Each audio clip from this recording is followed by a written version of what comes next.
11장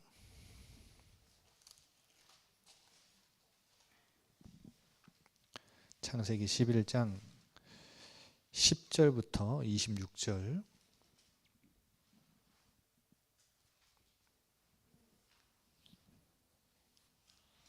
창세기 11장 10절부터 26절. 이게 조금 어려울 건데요. 뭐 생소한 이름들이라서요. 우리 그래도 천천히 한번 같이 읽어보겠습니다. 셈의 족보는 이러하니라. 셈은 100세 곧 홍수 후 2년에 아르박삭은 낳았고 아르박삭은 낳은 후에 500년을 지내며 자녀를 낳았으며 아르박삭은 35세에 셀라를 낳았고 셀라를 낳은 후에 403년을 지내며 자녀를 낳았으며 셀라는 30세에 에벨을 낳았고 에벨을 낳은 후에 403년을 지내며 자녀를 낳았으며 에벨은 34세에 벨렉을 낳았고 벨렉을 낳은 후에 430년을 지내며 자녀를 낳았으며 벨렉은 30세에 루우를 낳았고 루우를 낳은 후에 209년을 지내며 자녀를 낳았으며 루우는 32세에 스룩을 낳았고 스룩을 낳은 후에 207년을 지내며 자녀를 낳았으며 스룩은 30세에 나흘을 낳았고 나홀은 낳은 후에 200년을 지내며 자녀를 낳았으며 나홀은 229세에 데라를 낳았고 데라를 낳은 후에 190년을 지내며 자녀를 낳았으며 데라는 70세에 아브람과 나홀과 하란을 낳았더라. 아멘. 오늘 창세기 시작하기 전에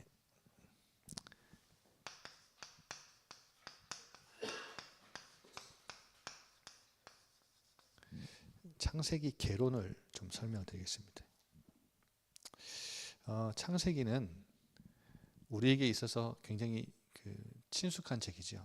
또 불신자, 비신자들도 성경을 접해보지 않았던 사람들임에도 불구하고 이 창세기는 굉장히 친숙한 책입니다. 왜냐하면 이 창세기의 내용을 웬만한 신자들도 알아요. 불신자들도 알아요.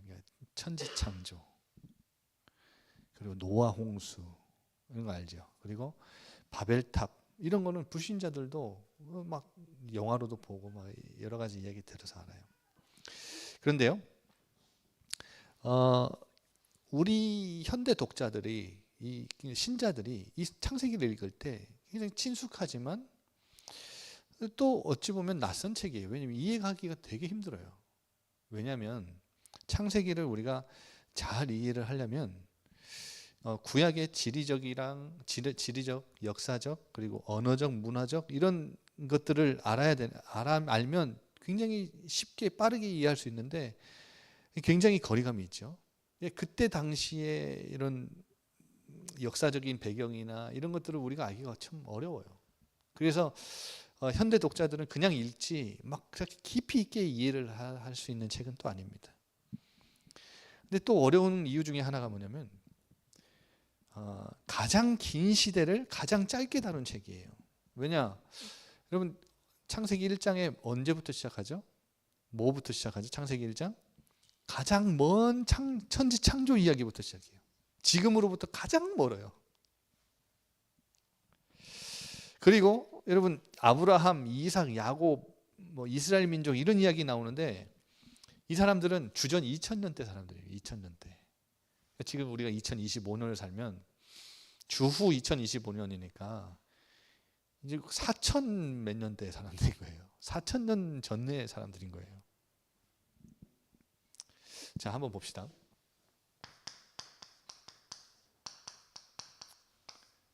여러분 창세기 제가 성경 하나하나를 이렇게 할 때는 무조건 개론부터 하고 시작을 할게요. 그래야 여러분이 어느 정도의 개념을 좀 이해를 좀 쉽게 할 수 있으니까. 명칭을 한번 봅시다. 여러분 창세기의 히브리 성경의 제목 첫 단어가 뭐냐면 그 히브리 성경은 첫 단어를 가지고 성경 제목을 붙였거든요. 바레시트라는 단어예요. 가장 첫 창세기 1장 1절 가장 첫 번째 단어가 바레시트예요. 히브리어로. 그러니까 이게 무슨 말이냐면 태초에. 그러면 이 레시트가 뭐냐면요. 레시트는 근본이란 뜻이에요. 그러나 바레시트 하면 태초에. 여러분 그 헬라어가 이제 히브리 성경을 헬라어로 번역한 성경이 최초 번역 성경인데요. 70인역이라고 합니다. 70인역 가장 최초의 번역 헬라어 번역 성경인 70인역 성경에는 이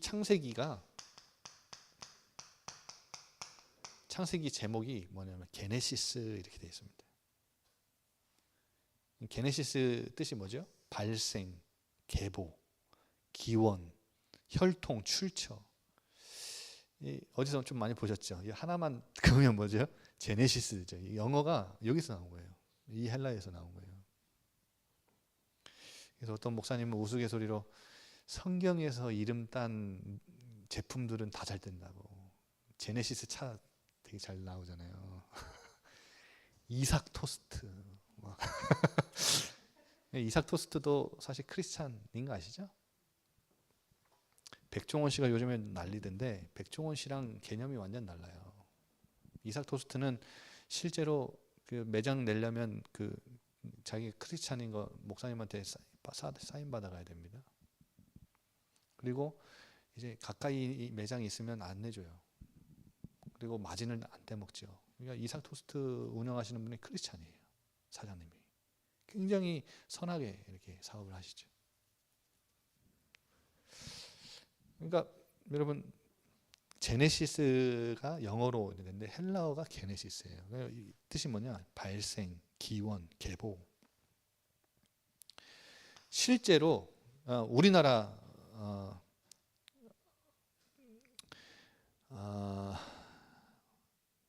실제로 모든 것의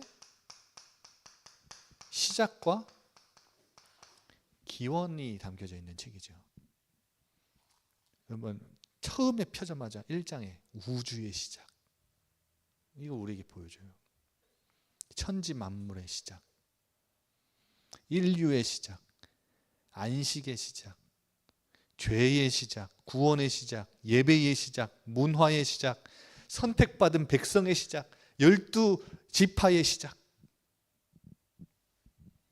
근데 또 진짜 여러분 여기서 기가 막힌 게 12지파 중에 그러면 12지파 12명의 아들 중에 하나님이 그 예수 그리스도를 보내시려고 딱 선택하신 지파가 누구 지파예요? 유다 지파. 유다 지파가 장자 지파가 됐어요. 첫째가 아닌데.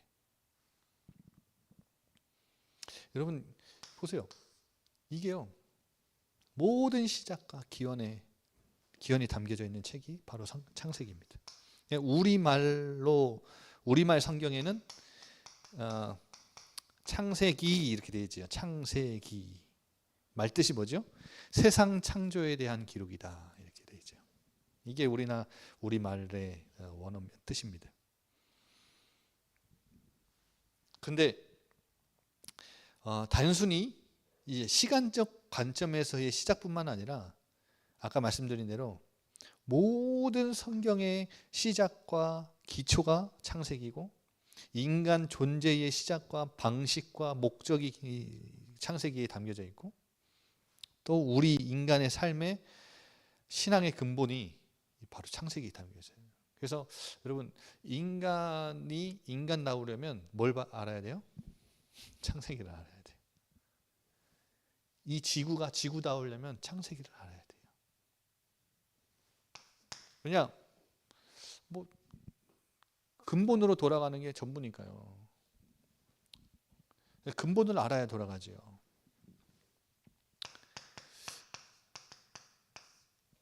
창세기는 두 가지로 구분될 수 있습니다. 이걸 잘 여러분 성경 갖고 있으면 한번 제가 한번 찾아볼게요. 이따가 두 가지로 구분이 되는데요. 첫 번째가 뭐냐면 항상 창세기를 보실 때 이제 제가 설교할 때도 말씀드리겠지만 서사가 전환되는 표지가 있어요. 서사가 전환될 때마다 항상 창세기에는 이게 있어요. 뭐냐면 족보. 항상 족보가 나옵니다. 그래서 이 족보, 그리고 이거를 뭐 다른 말로 계보라고 하는데요. 이거를 톨레도트라고 합니다. 톨레도트, 히브리 말로. 그래서 톨레도트라는 단어로 서사가 전환이 돼요. 항상 그래서 오늘도 우리가 족보를 읽었죠. 족보가 나오면 항상 서사가 전환된다고 생각하시면 되고요. 이 족보와 계보를 통해서 한 인물의 생애에 대해서 반추하고 부가적으로 정리하는 여러 가지 기능들을 하는데요.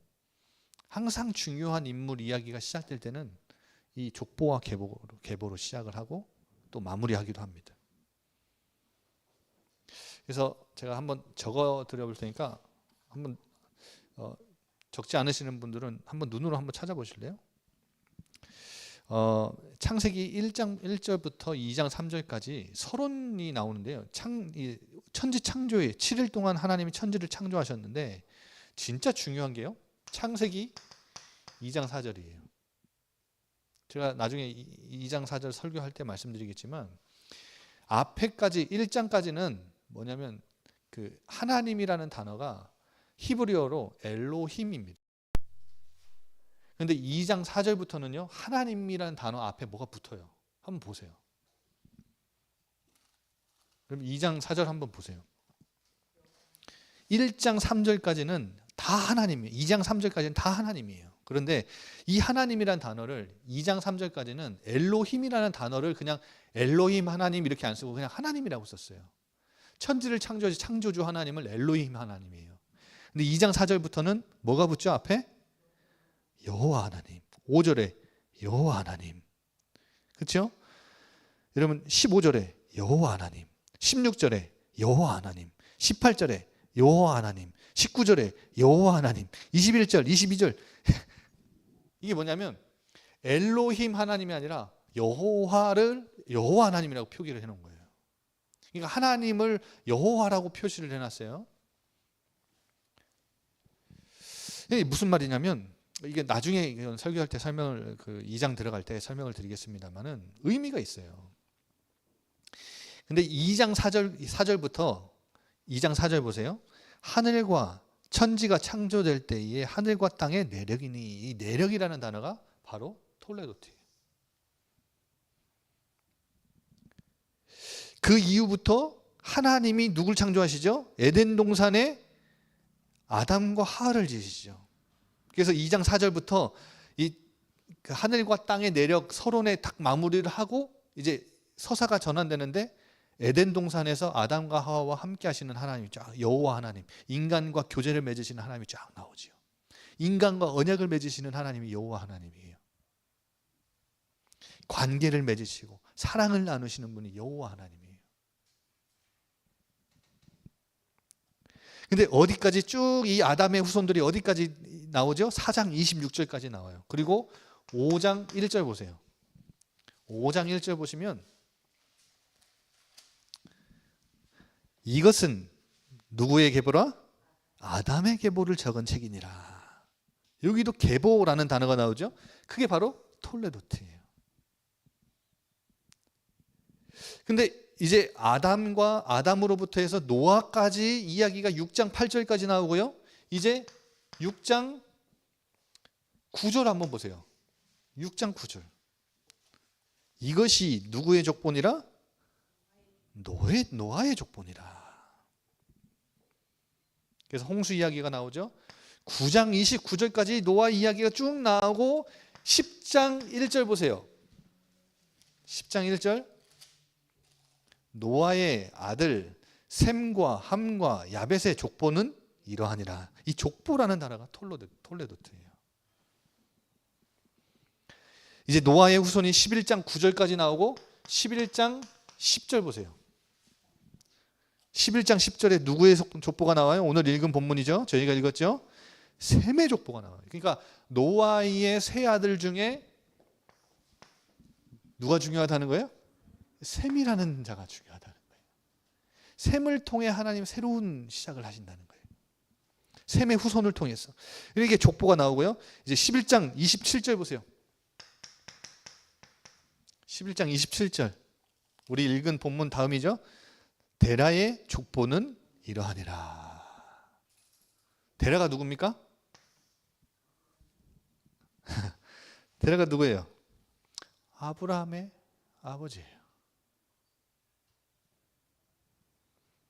그리고 이제 아브라함의 가족 이야기가 25장 11절까지 나오죠.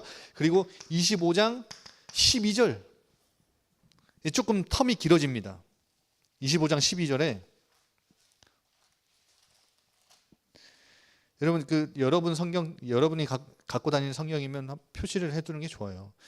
사라의 여종 애굽인 하갈이 아브라함에게서 낳은 이스마엘의 족보는 이러하고, 족보 톨레도트.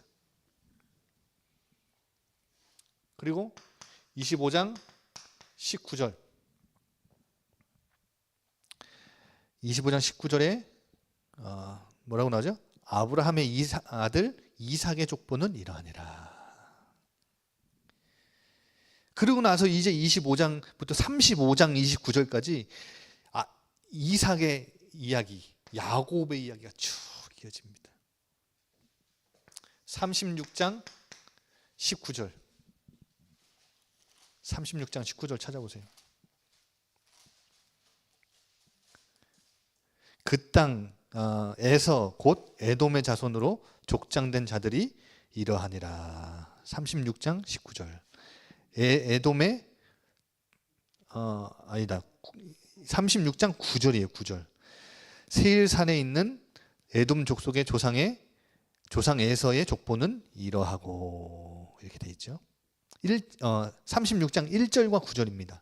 1절과 9절. 에돔의 족보 1절 9절입니다. 그리고 37장 2절에 보면 누구의 족보가 나오죠? 이제 마지막으로 야곱의 족보는 이러하니라 하고 이제 요셉 이야기가 쭉 나옵니다. 여러분, 이렇게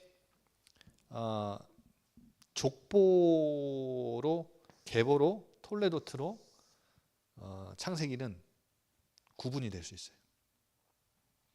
그래서 중요한 서사가 전환되고 중요한 인물이 등장하고 하나님이 뭔가의 이야기들을 변환시키고 전환시키실 때는 항상 족보와 계보가 나옵니다.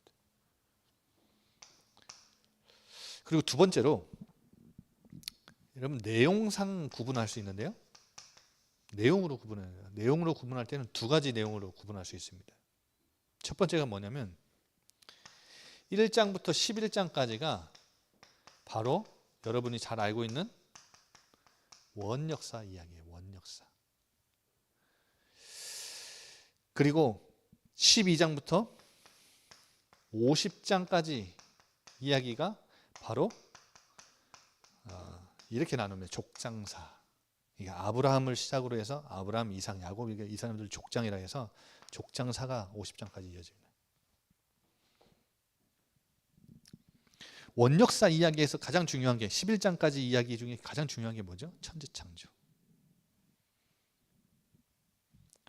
근데 천지창조를 사람들이 성경을 읽으면 과학적으로 안 맞다고, 역사적으로 안 맞다고 막 비난하고 무시하죠. 근데 이 창세기에 나와 있는 천지창조는요, 정확하게 언제 일어난 사건인지 예측이 정확하게 불가능해요. 정확하게 측정이, 증명이 불가능해요. 왜냐? 초과학이기 때문에. 초역사예요.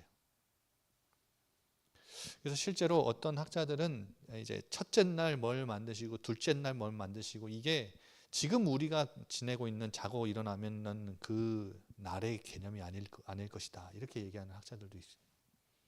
뭐 어쨌든 간에 그 정확하게 뭐 첫날 또 뭐 자고 일어났더니 우리가 다음 날, 이런 개념이 아닐 수도 있지요. 그런데 어쨌든 간에 제일 중요한 거는 뭐예요? 창세기에서 누가 그걸 지으셨냐는 거예요. 누가. 첫째 날 뭘 만들었는지, 둘째 날 뭘 만들었는지 다 외울 필요가 없고 누가 그걸 지으셨다는 거예요. 그리고 여러분, 이 원역사를 잠깐 간단하게 설명드리면, 원역사에서 1장부터 11장까지는 이스라엘이라는 단어가 안 나오죠. 그러니까 이스라엘이라는 단어가 안 나온다는 이유가 그게 굉장히 의미가 있는 게 뭐냐면 하나님은 이스라엘만의 하나님만이라는 거예요. 이 천지창조 이야기는 이스라엘만의 하나님이 천지를 창조하신 게 아니라는 거예요. 온 인류의 하나님이라는 거예요.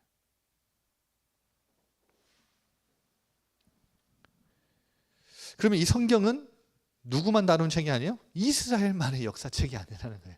온 인류에게 해당하는 책이라는 거예요. 모두가 듣고 구원을 받아야 되는 책인 거죠. 그리고 이 원역사에는요, 신학적인 메시지도 있어요. 여러분 중요한 게 창조, 타락, 심판 이런 거죠.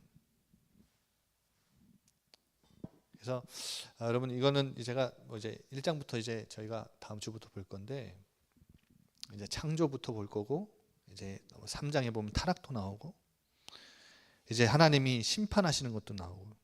근데 중요한 게 뭐냐면 저희가 오늘 11장을 읽었잖아요. 제가 왜 11장을 읽었냐면 이 원역사가 끝나고 족장사로 이어지는 딱 그 중간에 있는 브릿지 역할을 해요. 이 계보가요. 근데 여기에 뭐가 담겨져 있냐면 1장부터 11장까지 원역사에서는 하나님이 한 사람을 선택해서 한 가문을 선택해서 구원의 역사를 이루지 않으셨어요. 그러니까 아브라함을 딱 12장에 선택하시잖아요. 선택하시기 전까지는 하나님을 찬양하고 하나님을 높이는 사람들이 있었어요. 그런데 하나님은 그런 사람들보다 죄가 만연해졌고 하나님을 찬양하는 사람들이 굉장히 소수였거든요. 그러니까 하나님은 패러다임을 선택받은 자를 가지고 역사하지 않으셨다고요. 하나님을 떠났지만 모든 인간이 다 하나님을 찬양하고 예배하고 하나님 앞에 순종하고 하나님과 관계 맺고 그러기를 원하셨어요. 그러니까 일반적인 인간 사이에서의 구원을 원하셨다고요. 인간이 하나님을 알고 하나님께 나오길 원했어요. 그런데요, 어떻게 되죠? 3장 이후에 6장 안 되잖아요. 그러니까 하나님 어떻게 해요? 심판하면 홍수를 쓸어버리죠. 그런데 어떻게 해요? 11장은 뭐가 나와요? 야, 하나님이 우리 또 모이면 흩어지게 할지 몰라. 홍수든 뭐든. 그러니까 홍수가 아무리 많이 비를 쏟아내도 절대 떠내려가지 않으려고 높이 쌓은 거예요. 야, 우리 흩어짐을 면하자. 그래서 하나님께 대적해서 쌓은 게 바벨. 그러니까 하나님이요, 야, 이 인간 안 되는구나. 안 되겠구나. 그래서 제가 중요하게 말씀드리고 싶은 게 패러다임을 바꾸신 거예요. 구원의 하나님이 인간을 구원하시기 위한 패러다임을 안 되는 걸 아시고, 인간 지으셨으면 한탄하시기도 하고 눈물도 흘리시고 막 인간을 다 쓸어버리기도, 원래 그런 분이 아닌데 쓸어버리기도 하시고, 그렇죠? 온갖 방법을 다 동원해서 인간을 돌이켜보려고 했는데 안 되는 거예요. 안 되겠구나. 그래서 내가 저 한 사람을 선택해야 되겠구나. 근데 여러분, 오늘 우리가 읽었지만 제가 읽은 본문 중에 10장 25절 보세요. 10장 25절에 셈의 아들 후손들이죠. 셈의 후손들이 나오는데 25절에 누가 나와요? 에벨이 나오죠. 두 아들을 낳아요. 하나의 이름은 벨렉이요. 그리고 벨렉이란 이름 뜻이 뭐냐면 그때의 세상이 나뉘었어요. 이때 바벨탑 사건이 일어난 거예요. 11장이 뒤에 있다고 해서 셈의 후손들이 다 나오고 나서 바벨탑 사건이 일어난 게 아니라 이 벨렉이 나왔을 때, 에벨이 벨렉을 낳았을 때 세상이 갈라지는 일이 일어난 거예요. 그게 바벨탑 사건이에요. 그리고 뒤에 보면 벨렉의 아우의 이름은 누구예요? 욕단이에요. 벨렉과 욕단 둘 다요 바벨탑에 참여했던 사람들이에요. 그러니까 우리 오늘 10장 17절 보세요. 우리 11장 10절부터 읽었죠. 11장 17절 보세요. 벨렉이 또 나오죠. 셈의 계보는 10장 21절부터 쭉 나왔는데 다시 바벨탑 사건 이후에 하나님이 한숨을 돌리시고 다시 셈의 족보를 상기하세요. 알려주세요. 그러시면서 17절에 벨렉을 낳은 후에 430년을 지내며 자녀를 낳았으며, 이때 바벨탑 사건이 일어났다는 거예요. 그러면 18절부터 26절까지 그 사이에 하나님은 뭐 하셨다는 거예요? 안 되겠구나. 내가 한 사람을 택하자. 번번이 실패했던 인류 구속의 방법을 하나님 다른 방식을 선택하신 거예요. 아브라함이라는 한 사람을 통해서 인류 구속의 계획을 시작하시는 거예요. 이게 기점이에요, 여러분. 새로운 시대를 시작하세요. 셈의 계보에 속한 인물을 한 사람을 택하고 그의 후손들과 함께 하겠다는 결정으로, 하나님 결정을 딱 지으셨어요. 그게 오늘 11장 17절 18절 벨렉을 낳은 이후에 바벨탑 사건이 있고 나서 그 뒤에 그 기간 동안 하나님은 딱 새로운 시작을 하시죠. 그래서 누굴 부르세요? 누굴 선택하시죠? 여러분 잘 아는 누구를 선택하시죠? 그러니까 11장 26절까지는 누구로 끝나요? 데라의 아들들로 끝나잖아요. 그거 보세요. 야, 안 되겠구나. 바벨탑? 야, 내가 새로 시작해야겠구나. 이 구원의 계획을, 패러다임을 바꿔야 되겠구나. 그래서 한 사람을 선택할 건데 하나님 누굴 선택하신 거예요? 데라의 가문을 선택하셨는데 그 중에서도 누구예요? 아브라함을 선택하신 거예요. 여러분, 그런데 여호수아서 24장 2절에 보면 이 데라는 뭐 했던 사람이냐? 우상 섬겼던 사람이에요. 사도행전 7장 2절 3절에 보면 스데반 집사가 설교 중에 아브라함을 어디서부터 불렀다 그러냐? 갈대아 우르에 있을 때부터 불렀다 그래요. 이 말은 무슨 말이죠? 데라가, 아브라함의 아버지 데라가 굉장히 막 신실하게 하나님 섬길 때 하나님이 선택하신 게 아니라는 거예요. 뭐 할 때 부르신 거예요? 우상 숭배할 때 부르신 거예요. 전혀 인간에게는 희망이 없을 때,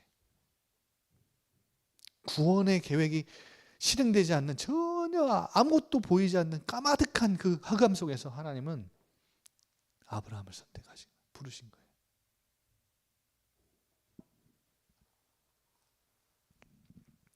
그리고 여러분, 이 족장사에서 뭘 볼 수 있습니까? 하나님의 약속이 어떻게 성취되는지 그 과정을 보여주시죠. 갈등과 위기와 고난이 계속 연속됩니다. 우리는 앞으로 이제 그걸 볼 겁니다. 대장정입니다, 여러분. 이제 대장정 시작입니다. 별로 기대가 안 되십니까? 이 기대감이 좀, 여러분. 근데요, 제가 말씀드렸잖아요. 이 하나님의 구원 계획, 약속 성취 계획이 이 과정 중에 탄탄대로가 있었던 거 아니에요. 하나님이 아브라함을 선택했다고 해서 고속도로가 뚫리는 게 아니라는 거예요. 자, 한번 잠깐 설명드릴게요. 여러분, 아브라함의 와이프 이름이 뭐죠? 사라. 사레였죠, 사라. 이삭의 와이프 이름 뭐예요? 성경 퀴즈 대회 리브가. 야곱의 와이프 이름 뭐예요? 라헬. 요셉의 어머니죠. 레아도 있었지만 이 세 여자 이름 딱 들으니까 뭐가 생각나세요? 이 여자들은 다 뭐죠? 아이를 낳지 못해요. 불임이에요. 불임 모티브가 나오죠. 불임 이야기가 왜 족장, 여러분 보세요. 불렀으면 네 씨로 말미암아 천하만민이 복을 받을 거다. 그러면 아들이 있어야 그게 말이 맞잖아요. 아니, 아이를 펑펑 낳아서 막 100명, 200명 낳을 수 있어야 말이 맞는 말인데, 아니, 아브라함의 와이프도, 이삭의 와이프도, 야곱의 와이프도 다 불임이라. 뭐예요, 이 말이? 내 약속? 니네 능력으로 이루는 거 아니야. 너넨 불임 같은 존재야. 스스로 할 수 있다고? 아니야. 인간의 구원 계획, 이 약속은 누가 해요? 내가 하는 거예요.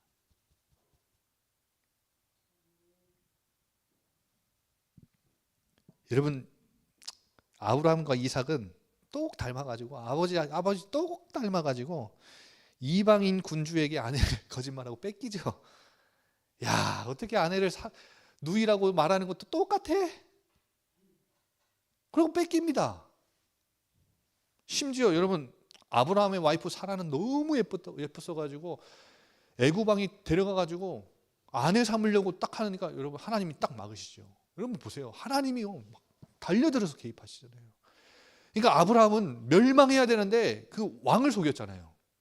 이건 애구방이 잘못한 게 아니라 아브라함이 속인 거예요. 그러면 누가 망해야 돼요? 아브라함이 망해야 돼요. 그런데 하나님 어떻게 하세요? 애구방을 끄지시잖아요. 보세요. 얼마나 놀라워요. 그리고 아브라함 갑부가 되게 하세요.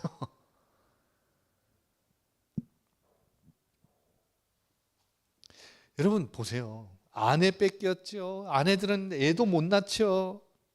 하나님의 약속이 성취될 것 같아요? 절대 아닌데 하나님이 하신다고요. 가족 간의 분쟁이 일어나죠. 여러분, 레아와 라헬은 야곱 와이프인데요. 이 두 자매가요 어마어마하게 싸웁니다. 나중에 볼 거예요. 아이를요 막 자기가 펑펑 낳다가 자기가 못 낳으니까 이제 여종까지 데려다가 펑펑 낳고 막 열 몇 명씩 낳습니다.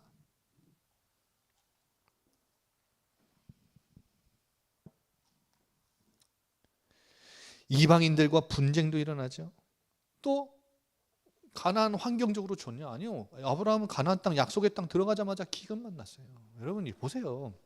하나님의 약속에 선택받은 아브라함과 그 가정 가문이 하나님의 약속을 붙잡았지만 이 약속이 성취되지 못할 것 같은 위태로운 순간들을, 사건들을, 문제들을 다 만난다고요.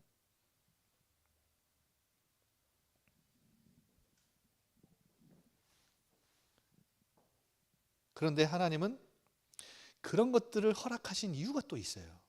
그게 뭐냐? 믿음의 사람 만드시는 거예요. 연단시키는 거죠.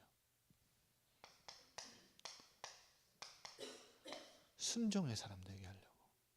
그래서 아브라함은 원래 믿음의 조상이라고 불릴 만한 자격이 없어요.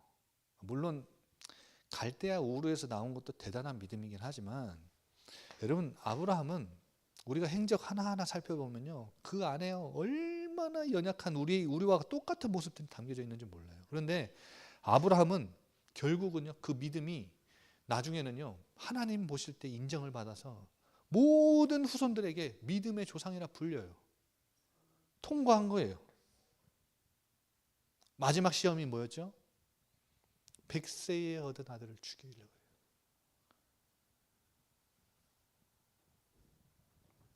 그만큼 믿음이 자란 거예요. 여러분, 그래서 족장사를 보면요 믿음의 본질을 볼 수 있어요. 여러분 기대가 되시죠? 제가 왜 창세기를 여러분과 나누고 싶은 거냐면 하나님의 약속은 반드시 성취된다. 왜냐? 하나님은 신실하시기 때문에. 우리에게 약속 주신 분이 신실하니까 우리가 신실한 하나님을 알고 그 신실한 하나님의 약속이 그 수많은 위기 가운데서도 어떻게 성취되고 실현됐는지를 우리가 보고 알면 뭐 할 수 있어요? 우리가 어떤 사람이 될 수 있어요? 진짜 그때는요 와 여러분 내 인생을 하나님 앞에 그냥 다 맡겨드려도 될 만큼의 믿음의 사람이 되고 순종의 사람이 돼요.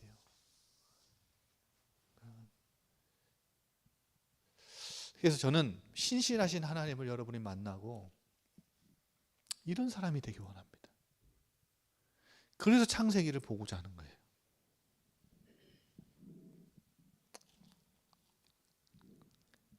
여러분 확실한 약속과 불확실한 현실 앞에 이 사이에 긴장이 있죠. 하나님은 지금도 우리에게 아브라함에게 그 믿음을 요구하셨던 것처럼 우리에게도 지금도 요구하세요.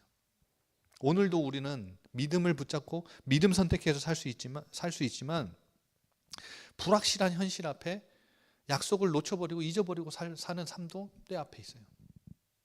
이건 아브라함 이야기가 아니라 우리 이야기예요. 하나님은 늘 그 앞에 현실과 약속 앞에 현실과 말씀 앞에 뭘 선택할래? 성산아 너 이거 선택할래? 아니면 현실 선택할래? 너 말씀 붙잡을래? 나 붙잡을래? 나와 함께하는 이 사실 너 붙잡을래? 아니면 너 혼자 스스로 막 해볼래?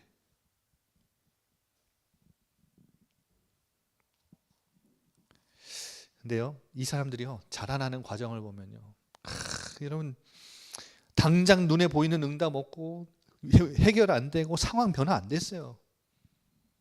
그런데요 나중에는요 그것 때문에 하나님을 믿은 게 아니니까 여러분 눈에 보이고 당장에 응답 오고 상황 변화되면 누구나 하나님 믿죠.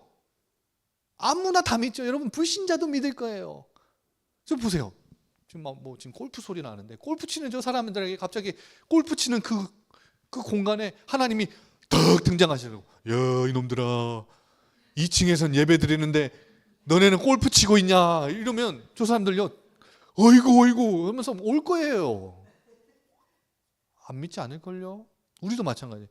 여러분 지금 있는 그 문제가 갑자기 막 1,000만 원 필요한데 하나님 1,000만 원 하늘에서 뚝 떨어뜨려 줬어. 그러면 이야 이거 하나님 믿을 만하구나 이러겠죠. 근데 그건 믿음이 아니라니까요. 그거는 누구나 믿죠. 근데 그건 진짜 믿음 아니라는 거예요. 불신자도 다 믿을 거예요. 그렇게 하면. 여러분 이게 당장 해결 안 돼도 너 나 믿어? 너 지금 그 문제 해결 안 되고 너 그거 지금 너 응답 없고 상황 변화 안 돼도 너 나 사랑해? 너 그것 때문에 나 안 믿는 거 아닌 거 증명해봐. 나 그래도 너에게 좋은 하나님 맞아? 그렇게 물으시는 것 같아요. 그래서 여러분 응답 따라 신앙생활 하지 마세요. 지난번에 말씀드렸잖아요. 일 때문에 하나님 판단하지 마세요. 하나님을 깊이 알아가기를 갈망하는 여러분이 하나님을 알기 때문에 이 일들을 보면요. 야 문제 왔어요. 하나님 또 어떤 좋은 거 주시려고 어떤 사건 왔어. 하나님 나 선교사로 파송하셨는데 또 이 사건 통해서 또 어떻게 복음 증거하게 하시려고 이렇게 보여야죠.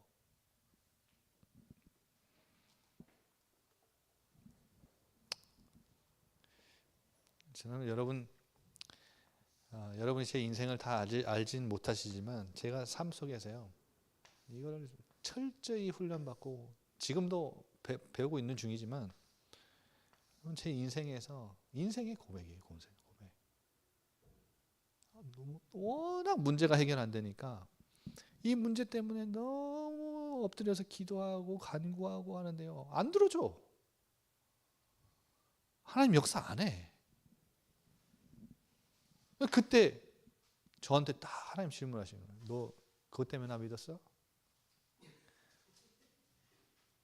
야 이놈아 너 그것 때문에 나 섬긴 거야? 그것 때문에 나 위해서 사역했어? 나 너 사역 필요하지 않은데? 난 너를 원하는데? 너의 믿음을 원하는데? 여러분 이 모든 것이 누구를 알면 가능해요? 우리 앞에 찬양했잖아요. 신실하신 하나님을 알면 진짜 가능해요.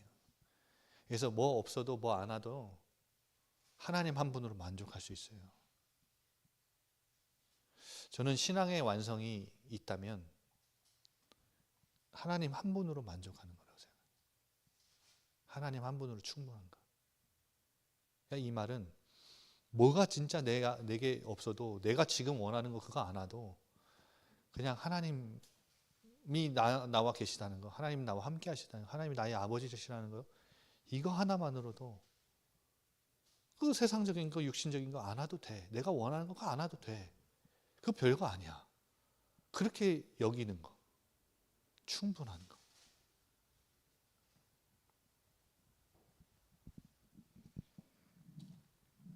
누구를 알면 이렇게 가능해요? 이 믿음이 가능해요?